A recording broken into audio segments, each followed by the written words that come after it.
ये मूर्तियां संरक्षित हैं, उस दौर की गवाही दे रही हैं जब श्री सोमनाथ मंदिर को बार बार आक्रमणकारियों ने ध्वस्त किया था, तोड़ा था। ये प्रतिमाएं खंडित जरूर हैं, लेकिन ये हमारे संगठित, हमारे संयुक्त इतिहास का प्रतिबिंब है। हमारी आस्था, हमारा इतिहास, हमारी राष्ट्रीयता, ये सबका प्रतीक है। और ये प्रतीक है इस बात का कि जितनी बार भी दमन किया जाएगा, आक्रमणकारियों द्वारा हमला किया जाएगा, विध्वंस किया जाएगा, उतनी बार उठ खड़ा होगा पूरा हिंदुस्तान।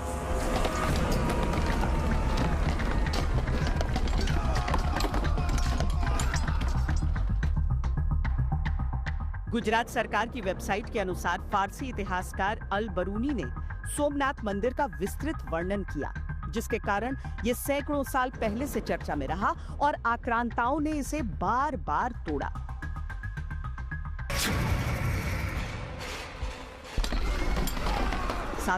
ईस्वी में पहली बार सिंध के सूबेदार अल जुनैद के आदेश पर मंदिर तोड़े जाने का इतिहास मिलता है। लेकिन प्रतिहार राजा नागभट्ट ने मंदिर को फिर से भव्यता दी।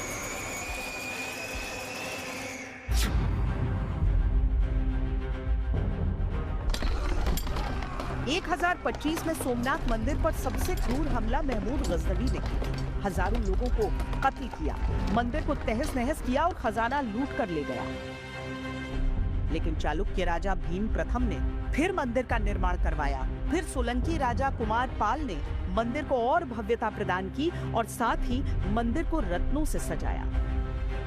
सोमनाथ की ये जाहो जलाली को देखकर मोहम्मद गजनवी ने जनवरी 1026 में आक्रमण किया। आज उसको 1000 साल होने जा रही है। जब मोहम्मद गजनवी ने सोमनाथ पर आक्रमण किया, उसकी बातें, उसका हिस्टोरियन था, उसका नाम अलबेरूनी था, उसने सोमनाथ का जिक्र उनके अहवाल में किया है। यहाँ से जो कोई भी यवन विधर्मी लूट के गया, वो पहुंच नहीं पाया है अपने डेस्टिनेशन पे। आज भी कच्छ में आप जाओगे तो वहाँ के म्यूजियम में आपको सोमनाथ के अवशेष मिलेंगे। सोमनाथ का दरवाजा भी शायद वहाँ पे है। ऐसा मैंने पुस्तकों में पढ़ा है, पुराणों में भी पढ़ा है। और विधर्मी का लक्ष्य सिर्फ संपत्ति था, जबकि सनातनियों का लक्ष्य धर्म था।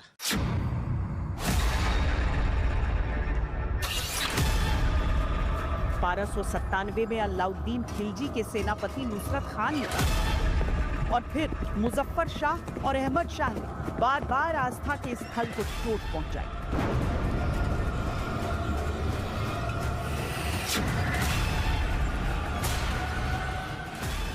में औरंगजेब ने मंदिर को 2 बार तोड़वाया और जब देखा कि लोग खंडहर में भी पूजा करने आ रहे हैं, तो भक्तों के कत्ल के लिए सेना भेजी और मंदिर का निशान तक मिटाने का आदेश दिया। औरंगजेब ने उसका नाश किया।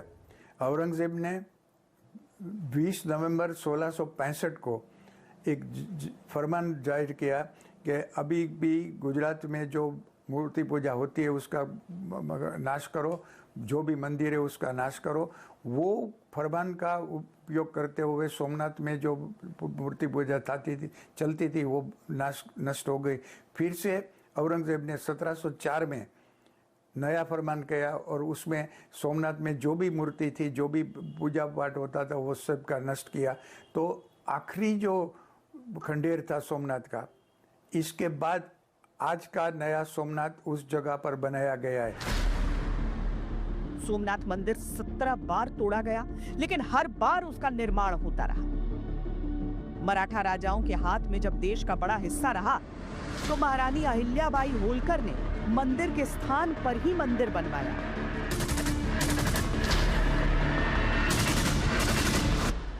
अहिल्याबाई जिन्होंने पूरे देश में बहुत अलग अलग मंदिरों का जीर्णोद्धार किया था, उनकी भी स्मृति जीवित रहती है। लेकिन देखिए, इसी तरीके से जो पुराना रास्ता, यानी कि सरदार पटेल ने जब मंदिर का पुनर्निर्माण करवाया, उससे पहले जो रास्ता था वो इसी रास्ते का प्रयोग होता था।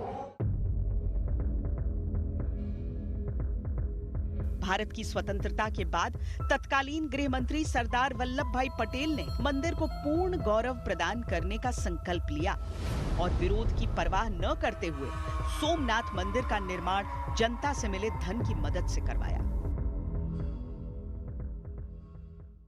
तो सरदार वल्लभ भाई पटेल और जामनगर के जाम साहेब दिग्विजय सिंह दोनों की अडग शक्ति और उसकी वजह से सोमनाथ ट्रस्ट का रचना की गई थी और सोमनाथ ट्रस्ट ने पूरे हिंदुस्तान में उस वक्त चंदा लेने का शुरुआत की थी और जाम साहिब और सामलदास गांधी ये बड़े बड़े नेताओं ने रकम जमा करवाई थी। बाद में पूरे हिंदुस्तान में सोमनाथ मंदिर के लिए चंदा इकट्ठा करने की प्रवृत्ति की गई थी। सोमनाथ ट्रस्ट का गठन किया गया और सोमनाथ ट्रस्ट ने 2-3 साल में ही ये मंदिर का बांधकाम सोमपुरा शिल्पी के पास बनवाया और 1951 में भारत के राष्ट्रपति राजेंद्र प्रसाद के हाथ से कर कमलों से उसकी प्राण प्रतिष्ठा की गई थी।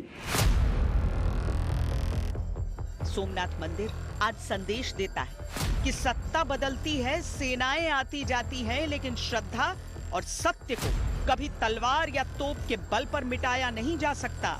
आज सोमनाथ मंदिर अपनी पूरी दिव्यता के साथ खड़ा होकर भारत के गौरवशाली अतीत की गवाही दे रहा है।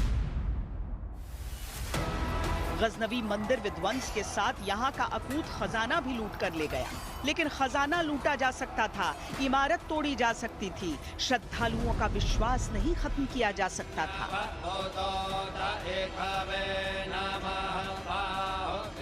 मंदिर आज भी पूर्ण वैभव के साथ सनातन संस्कृति का ध्वजवाहक बना हुआ है। गजनवी और उसकी सल्तनत का आज कोई नाम लेवा तक नहीं। यहाँ पर आप जो भी अवशेष देख रहे हैं, 11वीं सदी, 12वीं सदी, 13वीं सदी, 14वीं सदी, अलग अलग सदियों को इंगित आप इसमें देखेंगे। 1169 की एक खंडित प्रतिमा है। ये इतना सहेज कर अब इन सब को रखा गया है।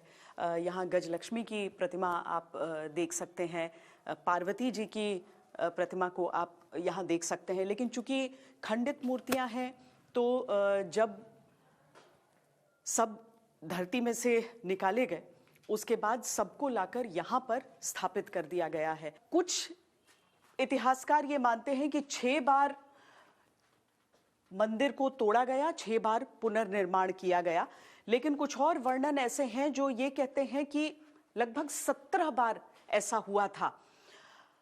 इतिहास दर्ज भी है, इतिहास मौखिक भी है, लेकिन उस सब के बीच जब आप इस पूरे, और ये भी मंदिर है, ये भी एक सूर्य मंदिर का अवशेष है।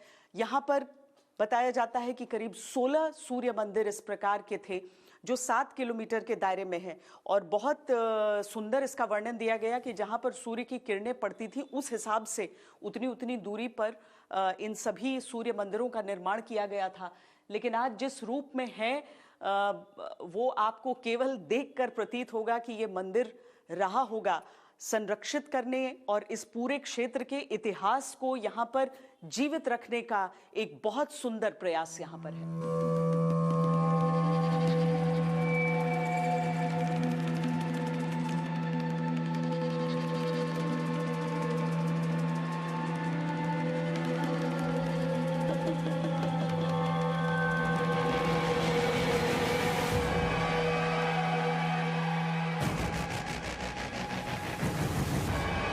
शास्त्रों में 12 ज्योतिर्लिंगों का उल्लेख मिलता है, लेकिन जब भी इनकी गणना की जाती है तो सबसे पहले बोला जाता है सौराष्ट्र सोमनाथम च, यानी सबसे पहले सोमनाथ ज्योतिर्लिंग का वर्णन मिलता है।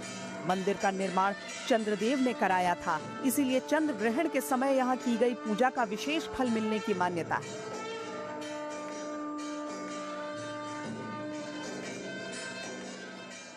चंद्र according to astrology moon is the first planet. 2.25 दिन एक राशि में चलता है और सबसे लेट चलता है शनि महाराज, 30 महीना एक राशि में चलता है।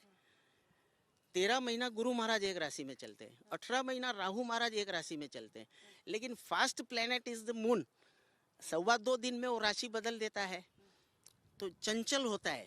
किसी का चंद्र दोष होता है ना, वो आदमी चंचल होता है, यहाँ बैठा है तो वहाँ भागता है मन से, वहाँ बैठा है तो यहाँ भागता है, ये ऐसा होता है। लेकिन यहाँ आने से उनको नेचुरल पीस मिलती है। जैसे हिल स्टेशन पे हम पेएबल पीस लेने जाते हैं, वैसे यहाँ नेचुरल पीस मिलती है। ये भी माना जाता है कि यहाँ चंद्रदेव के रूप के क्षय यानी नष्ट होने से बचने का अक्षय वरदान मिला था। तो यहाँ मनोकामना का जो भी फल मिलता है वो अक्षय होता है और उसका प्रभाव कभी खत्म नहीं होता।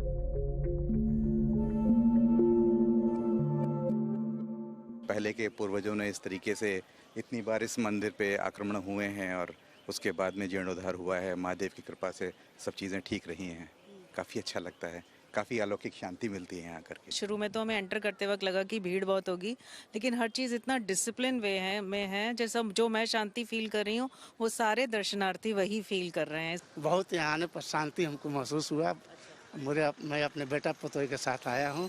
बस यही प्रार्थना लेके आए हैं कि हमारी जितने भी पहले के पाप थे और सारी चीज़ें थी साफ हो जाएं और आगे की जो भी हमारी मनोकामनाएं वो भगवान जल्द से जल्द पूर्ण कर दे। सनातन मान्यताओं में सभी 12 ज्योतिर्लिंगों का बहुत महत्व है। उसमें भी सोमनाथ चूंकि प्रथम है तो इस ज्योतिर्लिंग को लेकर अलग ही आस्था का भाव रहता है। सोमनाथ ज्योतिर्लिंग प्रथम है और सबसे प्राचीन है और माना जाता है कि यहाँ शिव की ऊर्जा बसती है।